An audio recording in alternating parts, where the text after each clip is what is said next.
General Thrackmore stared at the empty chair positioned directly across from his command throne, its simple human-proportioned design a stark contrast to the elaborate seats surrounding the circular war table. Every species in the Cygnus Alliance had representatives present: the towering Vorthan with their crystalline armor, the insectoid Zephtai with their clicking mandibles, the ethereal Lumerians whose forms barely held cohesion. Only one chair remained vacant: Earth's chair.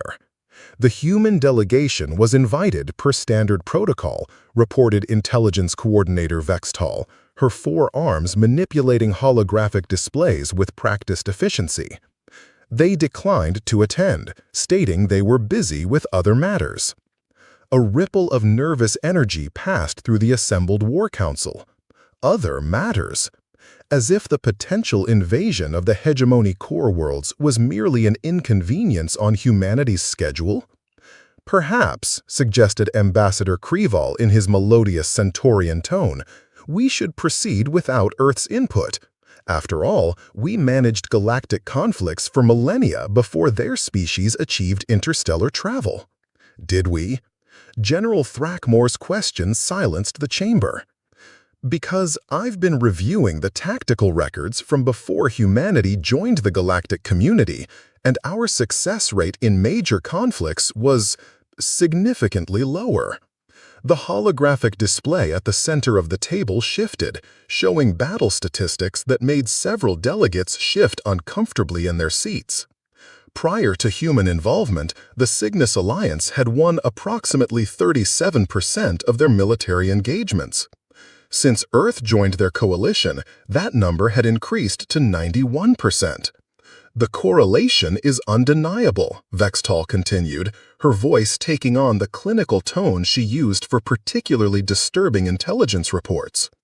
In every conflict where humans have participated, casualty rates drop by an average of 73%, while mission success rates increase exponentially. But they never attend the planning sessions, complained War Commander Zixta, his chitinous exoskeleton clicking with agitation. How can they contribute to strategy if they refuse to participate in strategic discussions? General Thrackmore touched a control, and the chamber's main display showed footage from the Battle of Kepler-78, recorded just 6 months earlier.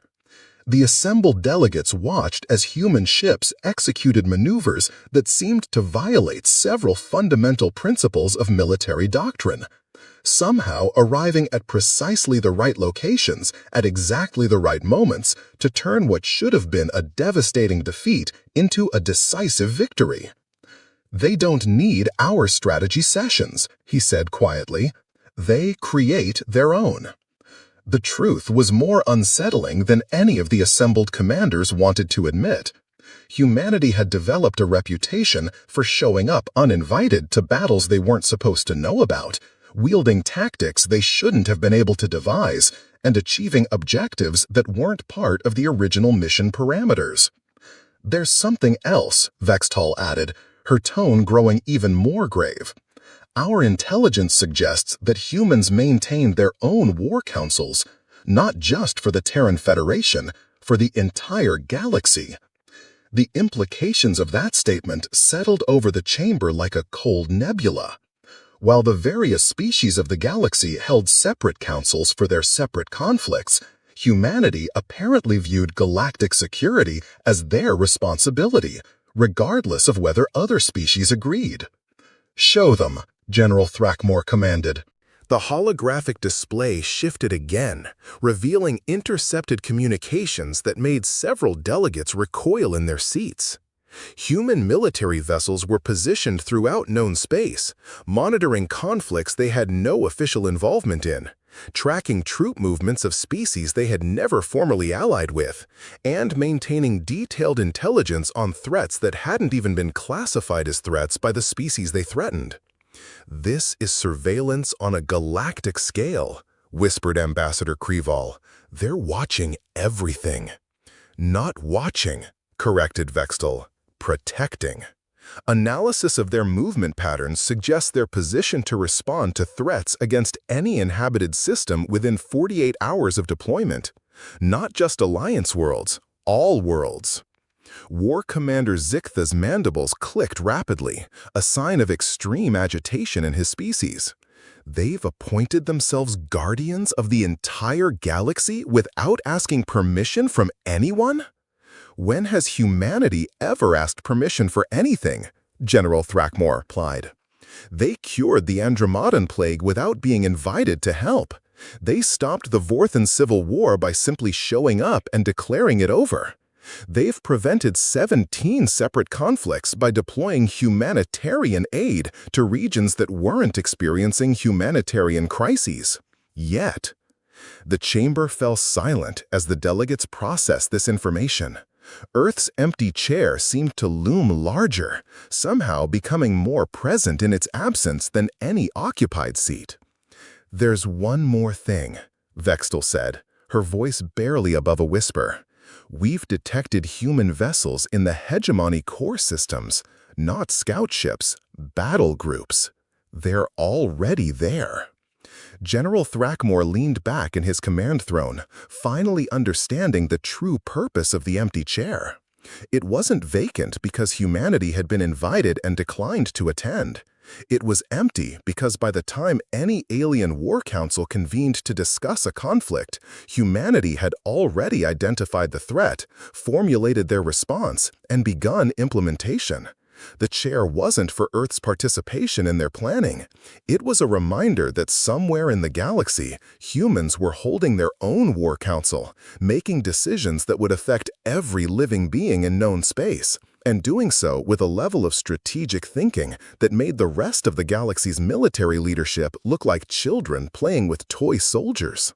"Motion to adjourn," announced Ambassador Kreval, his melodious voice now tinged with something approaching awe. "If the humans are already in position, our strategic planning session has become somewhat redundant." "Seconded," agreed War Commander Zichtha.